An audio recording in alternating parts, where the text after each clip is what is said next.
Hello, good morning, good evening, and good afternoon, and wherever you are in this wide, wonderful, beautiful world that you live in, you are very welcome to the Soft and System Size to Sales, the Triple S. And today, with my good friend, Mr. Dr. Future State, Shay Lynch, we're going to be speaking about how to make your customers receptive to your offerings and your messages.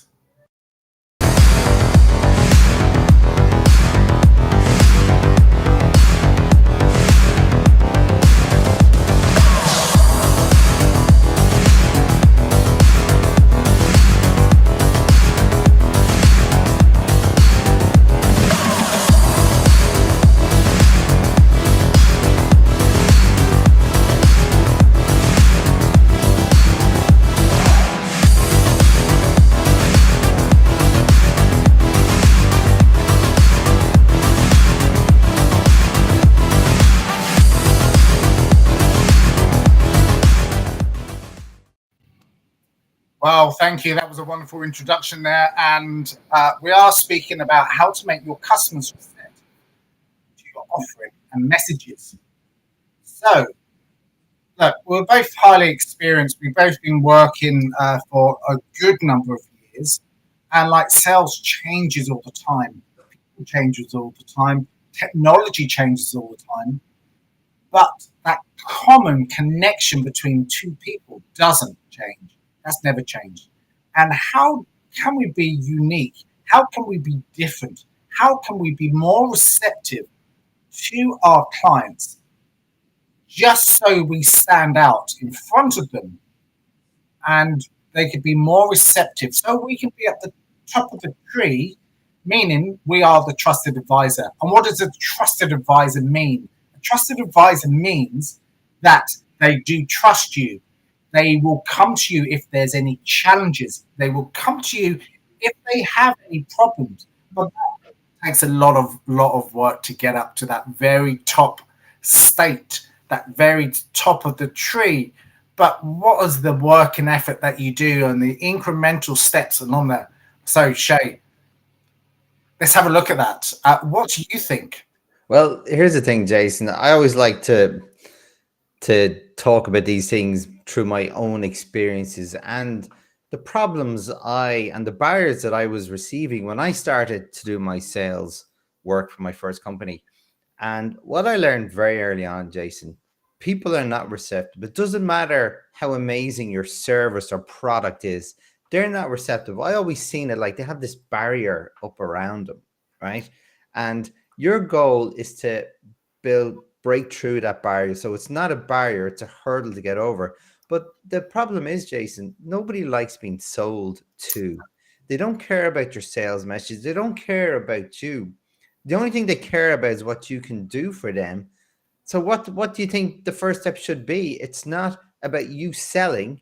If their goal is to get out of pain, it's about that discovery. Help them to help themselves or help them find the solution. So it's all about discovery. I've never gone, once I learned this, Jason, I never went in with a sales message. I don't sell. I will show people some ideas of what they can do themselves. I always start in the helpful mode. And one thing from my lean background, lean is all about value, right? People think lean is cutting corners. It's not. It's not taking shortcuts. It's about focusing on the value activities you need to do for the customer, right?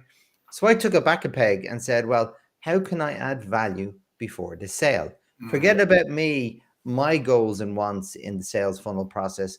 What's their goals and wants? And once I switched that, Jason, things became better. They became more receptive because I cared about them, not just about me. And that is the biggest problem. No matter how much work I do in sales till this day, I get the same issues. I see the same companies make the same mistakes. They're just push all the time. And they're just getting rebounded off this or bounced around because people, even if your message is amazing, they don't care. They don't care. You have to create, as we always talk about, Jason, that relationship. That should always be the number one goal. Yeah, no, I completely concur. And funny enough, over the last couple of weeks, I've been getting phone calls after phone calls after phone calls of reps calling me up. And the first thing that they say is, and I might have said this already before, hi, are you Jason? Yes, I'm Jason. I'm calling from such and such building. You signed up for X and Y, cryptocurrency, whatever. And I'm going, well, the first thing is, I didn't. The second thing is, I don't actually trust you now. So their key messages to me is incorrect because what they're saying, you signed up for something which I never did. Unless my son did, by mistake, or I doubt it. But why start a conversation off and connecting a message to me, whether you do that in text form or an email or whatever, saying that you've done something and you haven't. So to get over that, and from other experiences, people selling to me, you go, well, hang on a minute. When I first started out, I was told to do this, but as you've done and as you've suggested, this was way back in London, back in the 90s, when I first started out in selling. You have to ask as many questions with your clients to get value, as opposed to throwing lots of stuff at them, because the brain is going, hang on, I'm getting a little bit too much of an overload here. I'm trying to filter out for information which is receptive to me and in bite-sized chunks. But if you throw too much stuff at me, I'm not going to take it. Let me ask and let me give some questions, some really good questions that's going to help the other person find out what their value actually is, because it's all about giving service. It's all about their value add. It's all about not interrogating them, but all your questioning is, and it does take a lot of practice, is to understand what their concerns are with their current challenges and how you can help them to get that resolve. We've just got, let me just put it up on here. Amna Hassan, helping you get your career spark. So one of the most critical expertise in sales skills. Thank you. I think that is. Thank you so much for putting that up. Yeah, it's spot on, Jason. What you said there is spot on. And even if we go back in like one step behind that, like to get into the situation where you're able to ask those questions, like it's not about pushing your sales message. Even when I was doing cold calling, Jason, I learned very quickly when I was just talking about how amazing my company was, the phone got slammed on me, and literally slammed in the days where you could actually still slam a phone. It was just put down, right? That used to happen a lot, Jason, until I switched that around and I was offering value before the sale. I would say, instead of me going in and doing a sales one-on-one meeting with you, let's work on a problem that you have today. Tell me a little bit about it, and I can help you. If you're not happy with what I've seen or what you've done or what we do together, that's fine. We can part ways, but you've got something out of it. And then I've got something out of it too. I got your time, you got some skills, you got some expertise. So it's a fair exchange. And I always found that a really valuable way to get sales, James, or even develop. And again, going back to my point about relationships, it's not about getting the sale. I'm building relationships. And even if that person doesn't have a need for my skills or my expertise, I've often been got referred by these people, Jason, because I focused on the relationship first. I focused on theirs. And to your point about doing that, like looking for their issues, I over time, like literally, and this is the engineer, this is the process bit coming out of me now.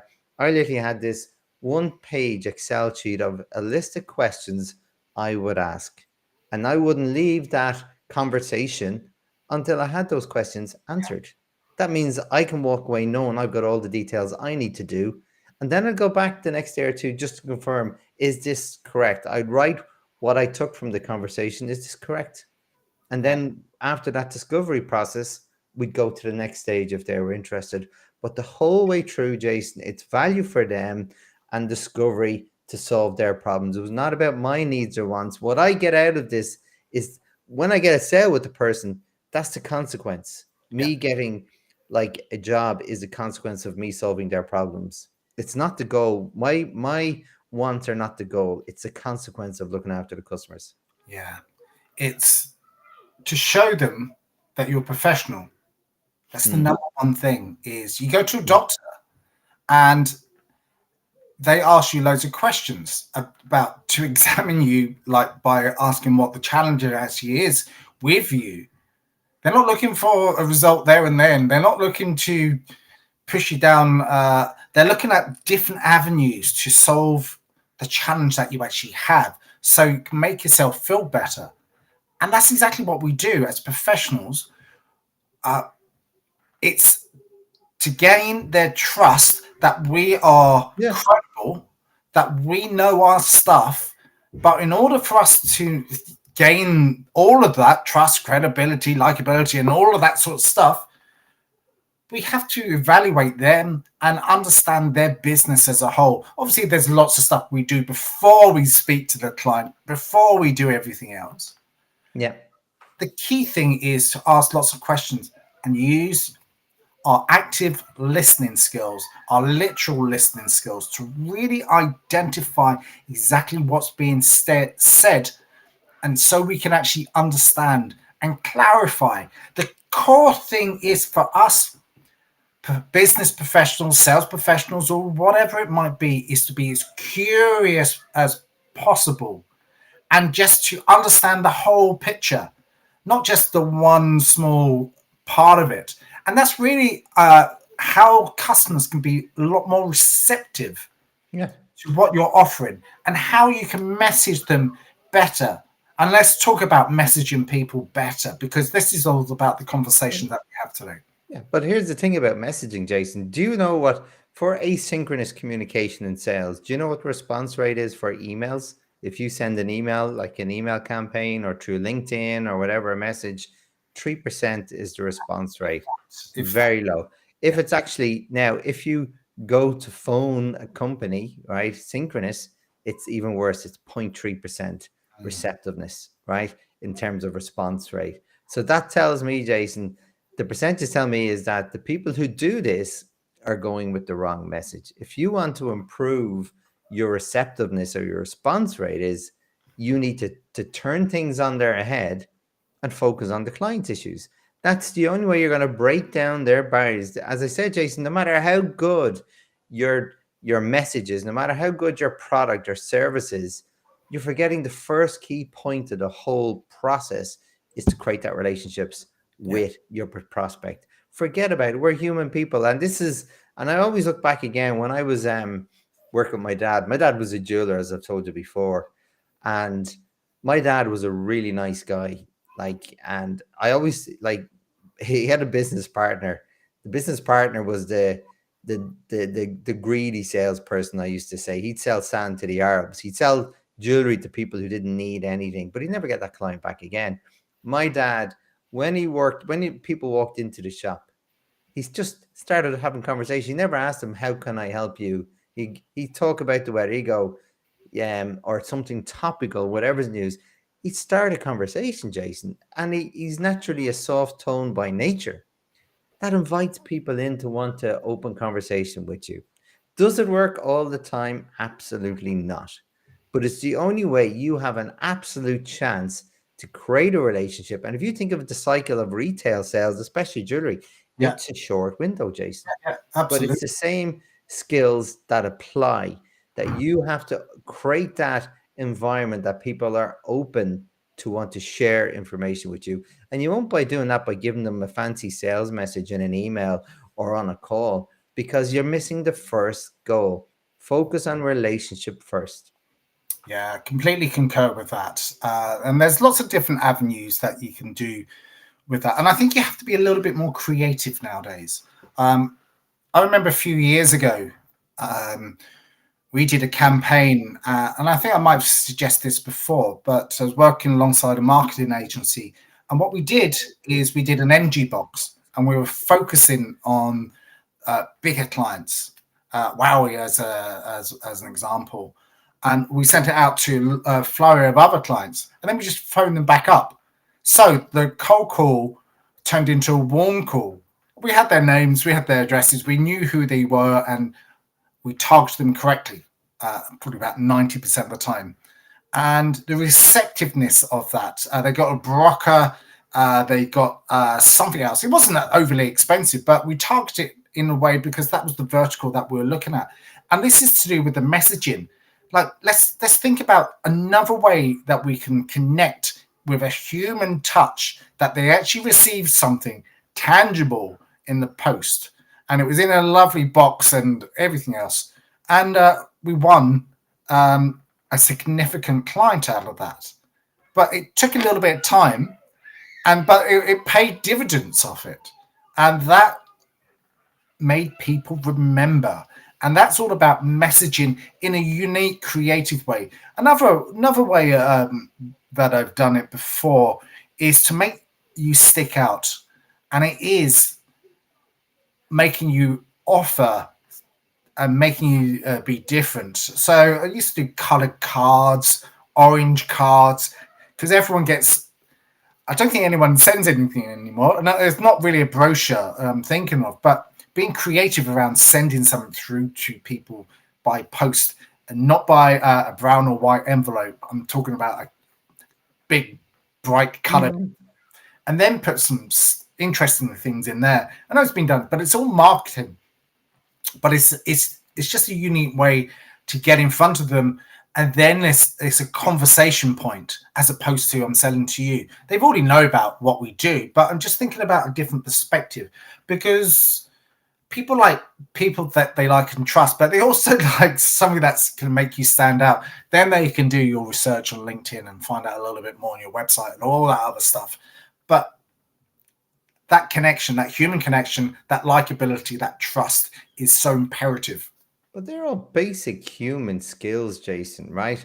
And like the work that you've taught, and our good friend Owen Fitzpatrick, like he focuses very much on being the best version of you, the Yeah. good version, not the bad version, like the best version of you. These are all the skills, likability, showing you're trustworthy, you're reliable, all these things, Jason. That's how, no matter what situation you are in, whether it's a work environment, whether it's a personal, it's the same things. It's about focusing on the relationship. And that's the problem.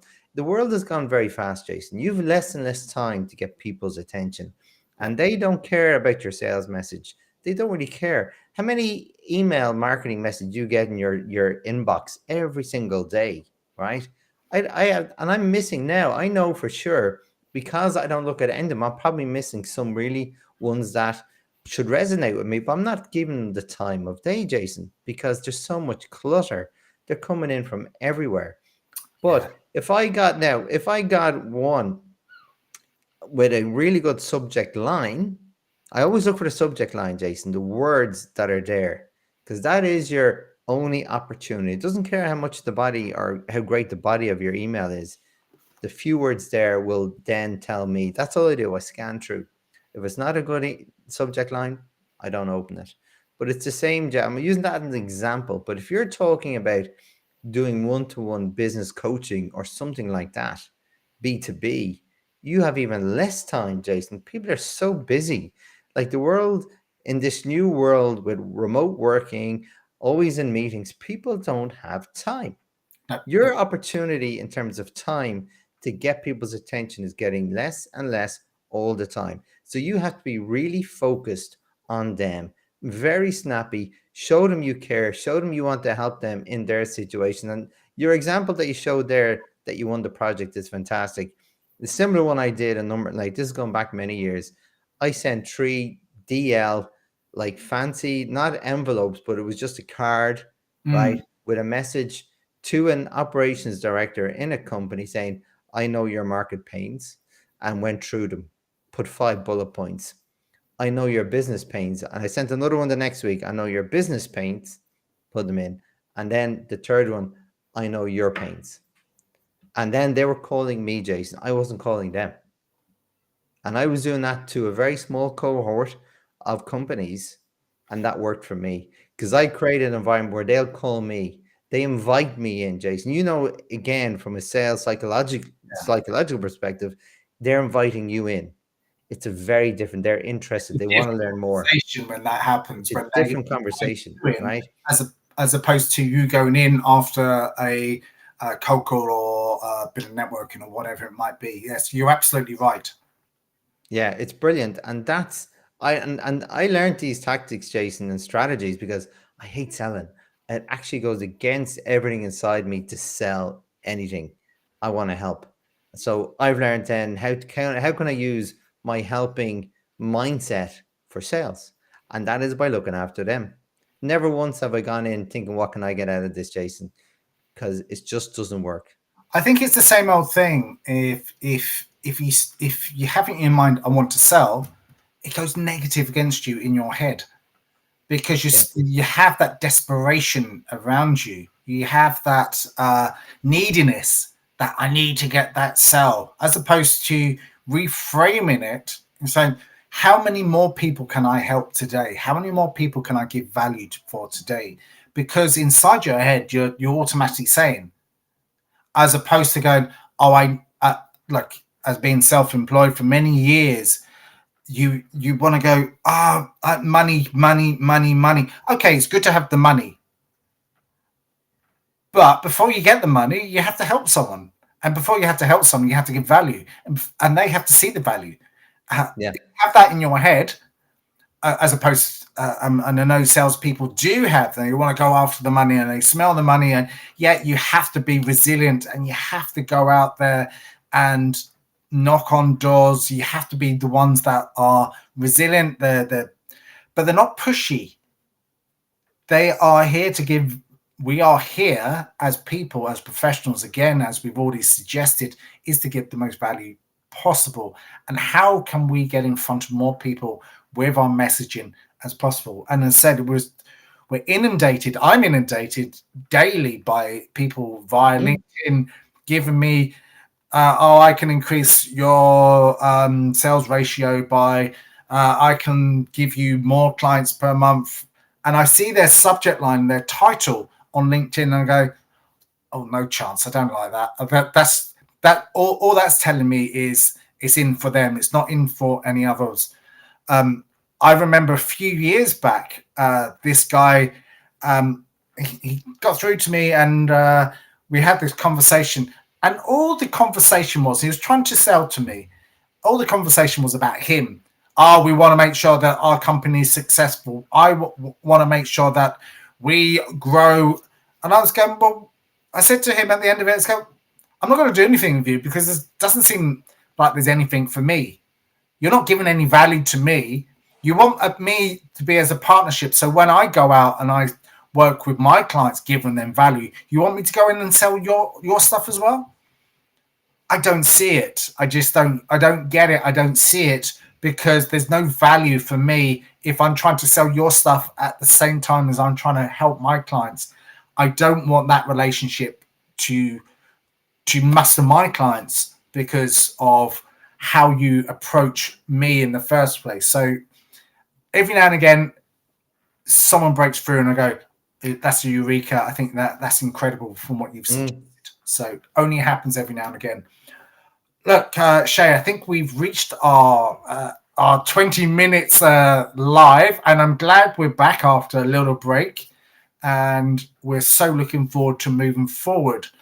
And I hope everyone out there is enjoying the weather here in Ireland anyway, but we are talking to a global audience here. Any last minute golden nuggets? Golden nuggets, Jason, always help. Go in to solve their problems. Your goal is to solve their problems. The consequence of you solving their problems is good business for you and your company. I can completely concur. Live in their shoes, ask the right questions, and listen to understand. So thanks once again. We look forward to seeing you next week on the soft and system size to sales. And every week we come up with a unique way to help and give you some value by our conversations that we have.